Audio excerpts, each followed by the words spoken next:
come with your A game, come for it. Like, and season 2 is up. Those of you that didn't enroll, I'm sorry, you have missed out big time. You scammed yourself. You think they were trying to scam you, but you scammed yourself. Thank you.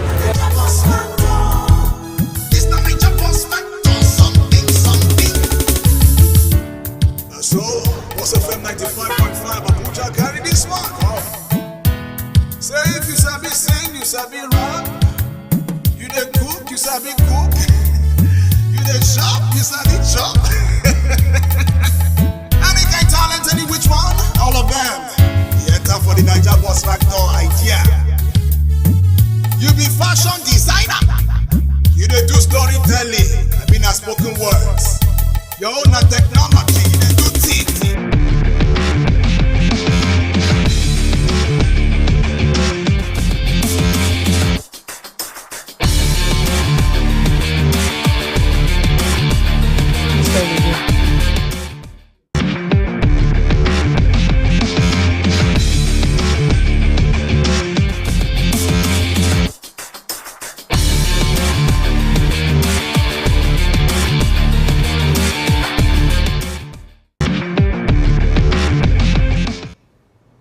Very good morning and welcome to Sports Recap on Hills TV. I am Memo Cynthia Asoya, and of course I'm not alone in the studio. Good morning, Memo. Amazing weekend we saw. I'm back to be here. I'm good to be here again. It's amazing. I am down here on the bus. I'm short of words because something dramatic happened over the weekend, but we'll definitely look into all of this today. All right, starting with the local scene where Flamingos reached final round of Under-17 World Cup qualifiers after Cairo victory. Scintillating one here to see Flamingos reaching the final qualifying round of the 2022 FIFA Under-17 World Cup after trashing their Egyptian counterpart 6-0 on aggregate.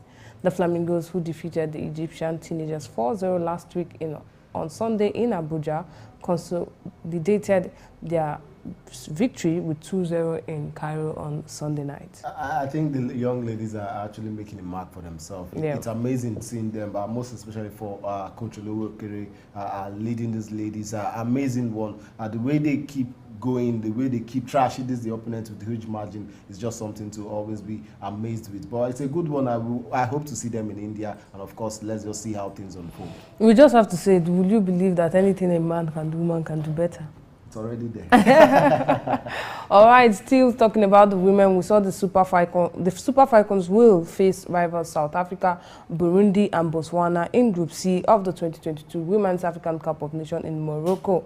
The competition, which is built to hold from July 2nd to 23, will serve as qualification for the 2023 Women's World Cup in Australia and New Zealand in July of 2023.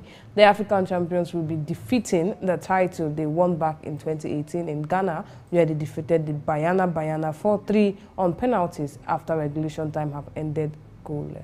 They are the best. They are the queens, rather. They are the queens of women football on the African continent. And the good one for them is the fact that there would be no Ivory Coast, there wouldn't be no Ghana, the Ghana national team. So it's more like, it's going to be like an easy ride for the Super Falcons. But whichever way it is football, you do not underwrite any other side until the end of 90 minutes plus additional time. All right, we'll see Nigeria face Botswana in the first game before scoring up against Burundi, while their final group game will be against South Africa. The two top countries will qualify automatically and will also make it to the knockout stage.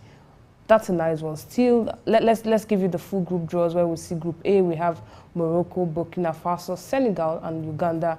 In Group B, we see Cameroon, Zambia, Tunisia, and Togo. Group C, we have Nigeria, South Africa, Burundi, and Botswana. And that's it. Amazing line of one. It's more like easy for the Super Falcons, more like easy. But like I said, you do not underrate any side. No. Underrate any side. Even though we defeated them in the final 4-3. So I think for me, they just need to go all out, and then all of the internal crisis they have, win the Super Falcons, talking about the captaincy and all everything. I think going forward, Randy Royal Drum, the coach, should be able to look at this thing drastically and say, okay, we can resolve this internally so that it doesn't affect our bid to get the 10th title for the women competition. All right, Nigeria's national under-20 men's football team, the Flying Eagles, on Friday played a 0-0 draw with Niger Republic in a friendly match. The game played in Niamey was the team's first international friendly as the team intensified preparations for the WAFU B under-20 tournament slated for Niger Republic in May. The Ladamboso tutored boys started the match brightly but failed to take chances in front of goal. The team would play another build-up game on Monday before the commencement of the competition, which will be from May 7 to May 20. Of course, they have another friendly match today. Amazing one. Let's just see how things unfold. The only problem, like I've been saying, that I've been skeptical is the fact that the fire brigade approach, the way the boys were gathered from left of the center at just few days to the WAFU B championship, and then they played one friendly here in Abuja before they even traveled down to Niamey and all of that, getting a draw. And of course, like I said, today they will be up again in a friendly game. But I just hope things doesn't come back to haunt them, knowing fully well that these boys have not synergized together, and I just hope they can be able to have a good outing down there in Niamey. All right, still on the local zone, we saw Samuel Chukwueze ended the goal drought in La Liga as Villarreal suffered a 2-1 defeat away to Alaves in Mendizorroza in Victoria-Gasteiz on Saturday. The Yellow Submarines' hope of playing in European competition next season suffered a major blow after relegation threatened. Alaves handed them their second defeat in 4 days. The goal was the Nigerian third goal of the season and his first since December 18th, 2021, where he scored against Real Sociedad on March Day 18 of the 2021-2022 season. A good one for Samuel Chukwueze, a wonderful guy. He has actually done so much for himself. And then this is just what I've been saying. This is a young man. It's good. It's good when you come back after a very long time and get to be on the score sheet again. I think wonderful one for Samuel Chukwueze. And after that, that goal he scored against Bayern. I think that for me, it's an added. Will I say it's an encouragement for him to score a team like Bayern Munich, and I think that's what boosted his morale to get one again. It's a good one for him. All right, local scene coming up still, we have the Confederation of African Football has named the Godswill Apabere International Stadium as the host of the 2022 CAF Championship League final scheduled for Sunday, May 29th. Angola's Atletico Petroles de Luanda will tackle Morocco's Wydad in the first semi-final clash, while Egypt Al-Ahly will be hoping to reach consecutive finals, but will have to surpass the hurdle from Algeria's Eb Setif in the other semi-final tie. CAF officials have visited the Nest of Champions over 4 weeks ago to inspect the state of the sporting facilities, according to the senior special assistant of sports to Akwa Ibom State Governor Paul Bassi. A good one, but will I say I'm happy and at the same time not really happy at the same time as well.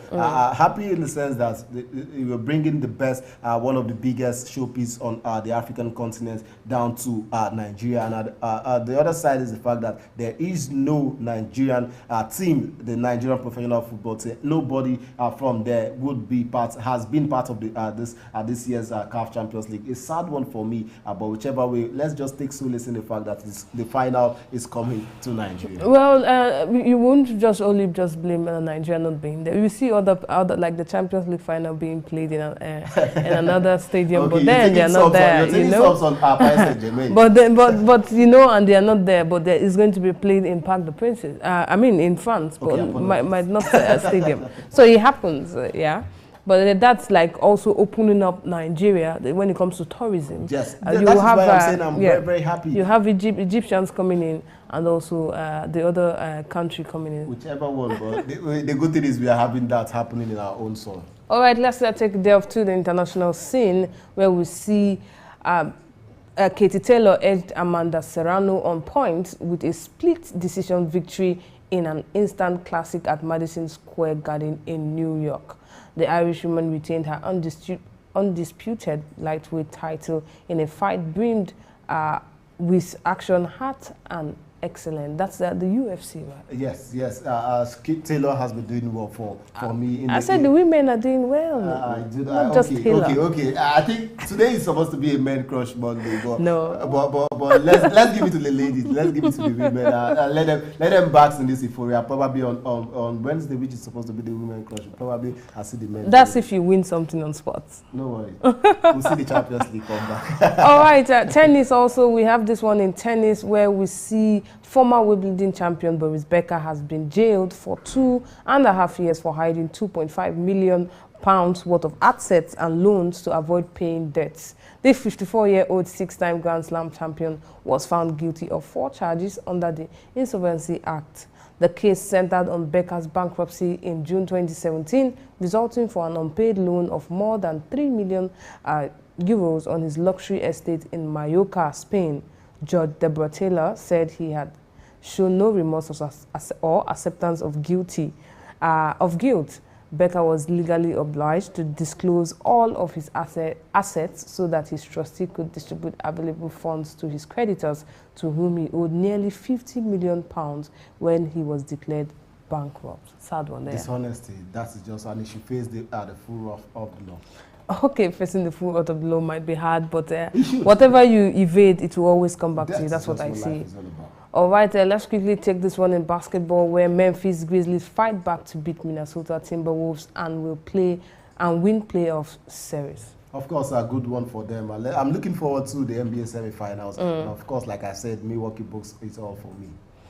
Okay, it's also moving now quickly to football, where holders Barcelona reach Women's Champions League final, set to battle Lyon. That's the women final. Another final in Barca. I just hope they get to win. Lyon gets to. No, let's say Lyon, because Lyon has also have, yes. So let Barcelona women go out again for it, and probably let it be a back-to-back triumph. Also, Norwich, we are relegated from the Premier League on Saturday after a 2-0 loss at Aston Villa. They should go back to where they came from. They had a poor season, so they should just go back to where they came from. And also we saw Chelsea lose to Everton. Frank Lampard taking the 3 points this time. They've reduced the deficit. 2 points are just behind Leeds, and of course they still have a game in hand, and it's a good one for them. Hopefully they do not get to relegate, since they've never done it in their history. And finally, La Liga title Saturday was given to Real Madrid, where they won Espanyol 4-0 home win over Espanyol, and it was fueled by 2 goals from Rodrigo, needing just 1 point to clinch the trophy. Madrid struck twice through the Brazilian in first half at Santiago Bernabeu before goals from Marco Asensio and Karim Benzema. Madrid moved 17 points clear of second place Sevilla with 4 matches to play. A good one for them. The best team in the world. You can't take that away for them. And also for Marcelo, 24th trophy for him, most decorated Madrid player. Benzema, the question will now begin to unfold. Well, is he worthy of the Ballon d'Or this season? A lot to be said, and I just hope he gets it for me, because he has been tremendous for Real Madrid, and of course everything that has to do with football this season. All right, that's the much we can take on Sports Recap on Hills TV. Remember to like, follow on Facebook, Instagram, and Twitter. My name is Memo Cynthia Sawyer. And I am Daniel Obasi.